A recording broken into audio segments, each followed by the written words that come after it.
Dr. Philip Lowe, thank you so much for joining in on CNN News 18. What potential applications of neurotechnology is your company most excited about in the next 5 to 10 years, and how do you see them improving human life?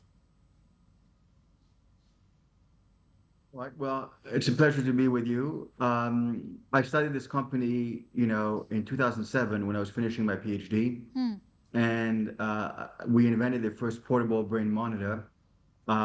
This is technology that already was used by major pharmaceutical companies, like Roche and Novartis. Stephen Hawking used it as well, and it was used to do outpatient clinical trials for the brain. We also, in 2013, were able to help a gentleman with ALS communicate without drilling any hole in his head. And so this was a wonderful advance for the field.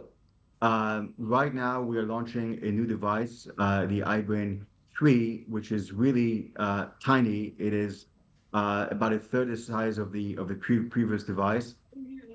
It can record for 16 hours. It can give researchers, about 16 different endpoints. And we are looking at the brain before there are any symptoms and helping people have access to some very interesting data. So, we are very excited about this right now because when it comes to the brain, people wait until they're sick in order to, go to a physician, for example. And in this particular case, we're looking at biomarkers of disease when people are still, while they look as if they are healthy. And so we're rolling this out right now. We're working with clinicians all over the country. We have partners also in other countries where we have talking to technology partners also in Asia. And so, to answer your question, it's not just 5 to 10 years. The future is right now, and we're building it. So as the data keeps coming in, the algorithms are going to be that much sharper. But we are at the very tip of the spear of the neurotechnology revolution. And the fact that we can do this non-invasively is a wonderful thing. So, Dr. Philip, how does your company approach the ethical considerations surrounding neurotechnology, such as data privacy, potential biases in AI-driven neurotechnological tools as well? Sure, that's a very important question. So, first of all, ethics don't only apply to humans, they also apply to non-humans. So I'm the author of the Cambridge Declaration on Consciousness, the first document that recognized that non-humans are conscious as well, or that, consciousness was not limited to humans. And we, first off, don't perform any research on animals. So no non-human animal has ever been in captivity or has suffered for the work that we do. When it comes to humans, we typically do not collect names. So the entire data is completely HIPAA compliant and anonymized. So we take great care in this. We hold ourselves by the highest clinical standards, even for doing research or working with consumers. So, and we've made it very clear that to the extent that we may at some point collect names, that can be deleted at users' request. So we've been in business for 18 years and we have never had any problem there. Can you discuss any collaborations or partnerships your company has formed with research institutions or other industry players to advance the development and implementation of neurotechnological innovations right now? You just mentioned about the role that Asia is also playing in collaboration. Do expand on that. We own all of the great majority of the patents. I did my PhD at my PhD work at the Salk Institute. So some initial intellectual property was owned by the institute and licensed in perpetuity to the company. But otherwise, we own all of the patents. So the collaborations with pharma have helped us gather a lot of information. They've helped us gather a lot of feedback. And also biomarkers, very, very importantly. So, but we also have collaborations right now in the works with a lot of transportation companies. The idea is that as the future of transportation becomes more and more autonomous, commuting time is going to become more self-care time. So being able to record people when they're in the comfort of their vehicle and when they're otherwise idle will, if they are passengers, for example, driven in an autonomous vehicle, that will help us, collect a lot of data on them, and we will be able to perform, a check on them and see how they might have changed and alert their physicians. The way we are partnering with physicians right now is very, very interesting. We are positioning the technology in the consumer space and for research as well, which means that a physician cannot, based on the device, make a change to the care Okay. um, of the patient, but the physician can request FDA-approved tests All right. in order to then potentially make changes to the patient. But right now, it's really Okay. we're on the research and consumer side. How do you envision neurotechnology being used to enhance security measures such as biometric authentication or even threat detection, while also addressing concerns around privacy and potential misuse? So just like DNA, there's a lot of biological information that can be gathered about a person just looking at a person's brain patterns, and it is quite shocking the extent to which one can use that as as an identity biomarker in certain cases. So one could use brainwaves in order to come up with a test, an identity test that is far superior to, for example, scanning a person's eyes or things like that. So there are applications there that certainly can be developed. We can also look at the intention of people. I have the patent for the non-invasive detection of intent. There are a lot of agencies in the world, including with three letters, who have asked us for, this type of technology. But again, going back to your first question or previous question, um, I believe that as a technologist, I have a moral responsibility to make sure that this work is ushered, properly and ethically. So there's certain things that we will just not do, and we have decided that this company's focus is mainly to help people who are the most in need, and not to advance, a particular agenda. Okay. So that is our core focus.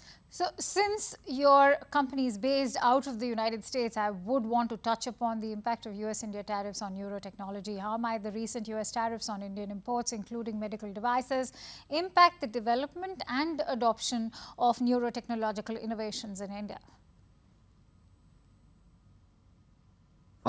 I can speak more to how they affect the development of neurotechnology in the United States because my company is US based, Yes. but I can tell you that it is very bad. So,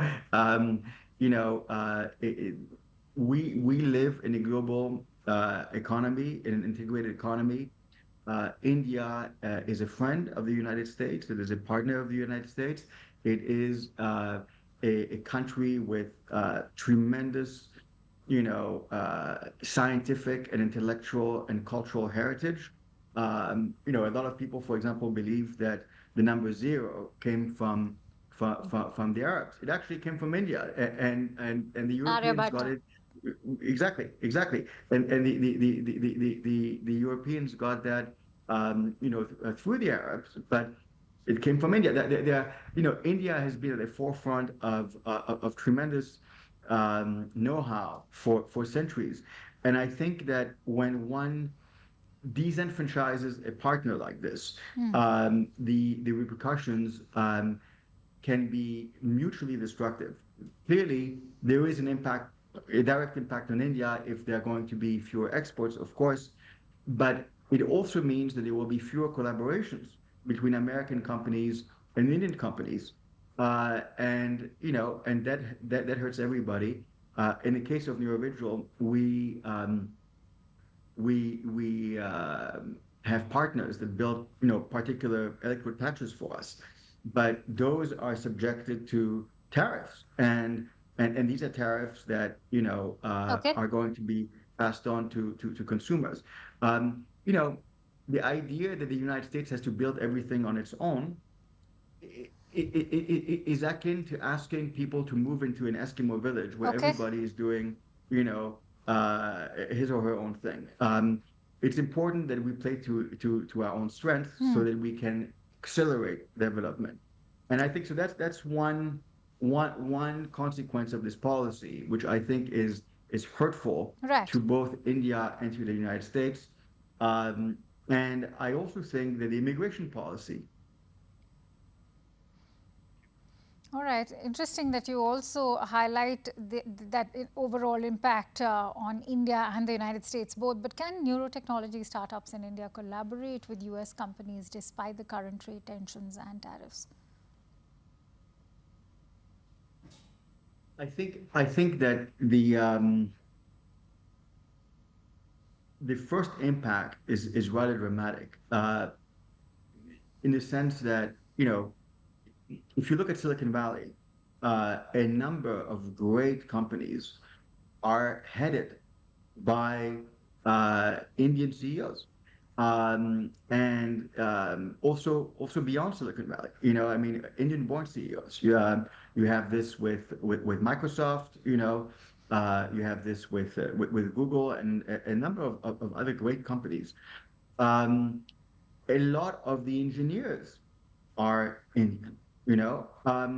And so if this country is continuing towards a path towards is continuing towards a path of dictatorship and xenophobia, then what will happen is pretty much the same thing as what happened in Russia, and in Germany, which is the most talented people will just not come here, and this will impact not only neurotechnology, but it will impact all of technology, and it will impact AI very much so, by the way. So I think it is a self-inflicted wound for America.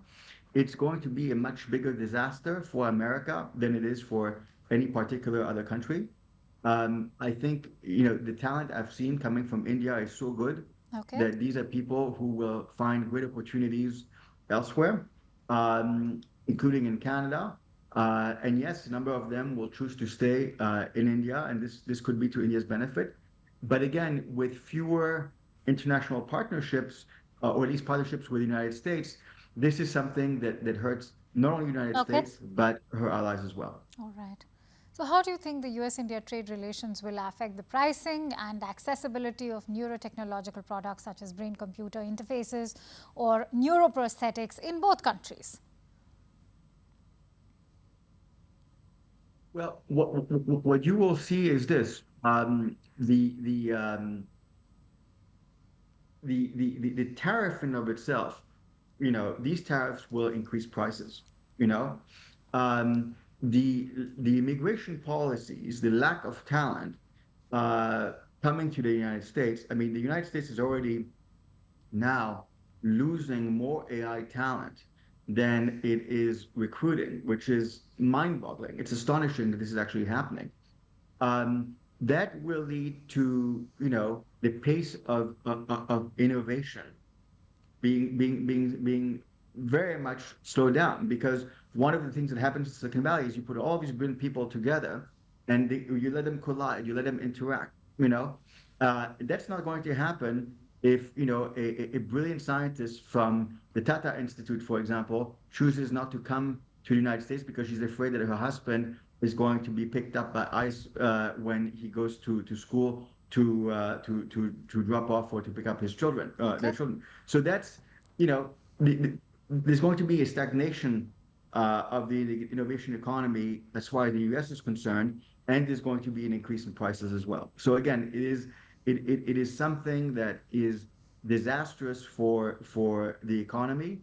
And Donald Trump is not a technologist, and I believe that he's very poorly advised. I believe that Elon Musk advised him terribly.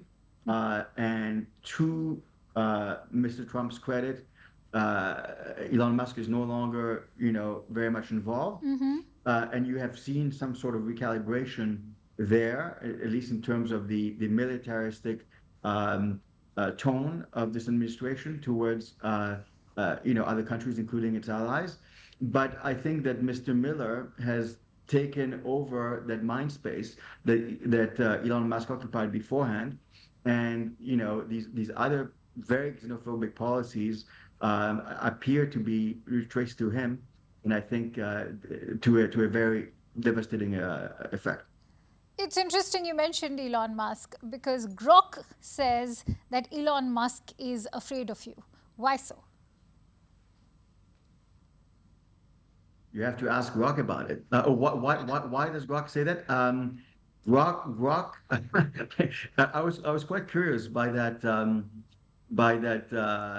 comment by Grok. It's my understanding that Grok has been reprogrammed since then, so you may not be able to get that Okay. particular Okay. from Grok right now. Although if you go to my Facebook, you will see the entire thread there. I believe it's pinned right now. Yes. But Grok seems to think that because I'm the person who, I guess, fired Elon Musk from my company or from the advisory board in 2021, I sparked the boycott, in January 2025, in the aftermath of what Elon did at the inauguration, what has been very gently referred to as weird behaviors, when in fact historians have qualified those as textbook Nazi salutes. The fact that I'm completely unafraid of him, the fact that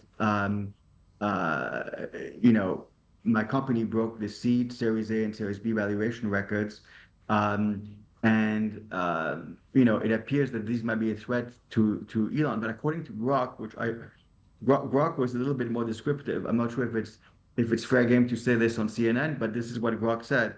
Grok said that I made Elon intellectually and sexually insecure, which is quite a claim for an AI to make. True. That is what he said. Startling. Or it said. So my last question, Dr. Philip, you have stated that Trump's immigration policies are a result of his personal vendetta as far as Donald Trump is concerned, and even some members of his administration. Why do you say so? As I've mentioned, Stephen Miller, I believe, has taken mind space, that was in Donald Trump, that was left vacant by Elon Musk. It turns out, and I believe that your viewers may not know this, but it turns out that Mr. Miller ran for student announcer when he was in high school and lost to an immigrant.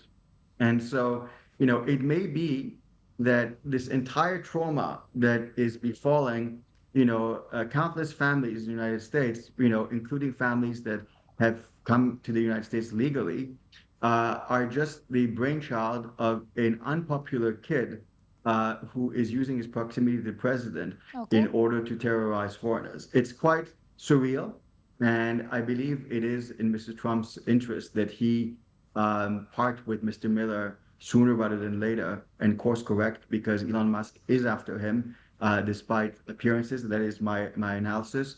And I do believe that he is financing a number of people in Congress who are pushing for the release of the Epstein files. So I believe it is in the president's political interest to part with Mr. Miller and to be a peacemaker at home, not just abroad.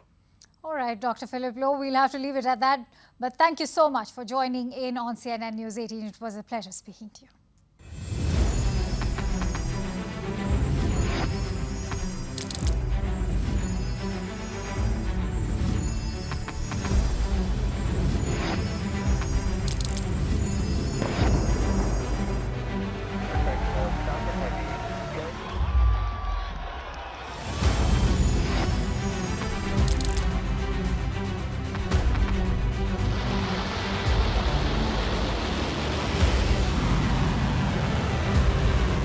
Been fighting so long and so hard that they don't know what the they're doing.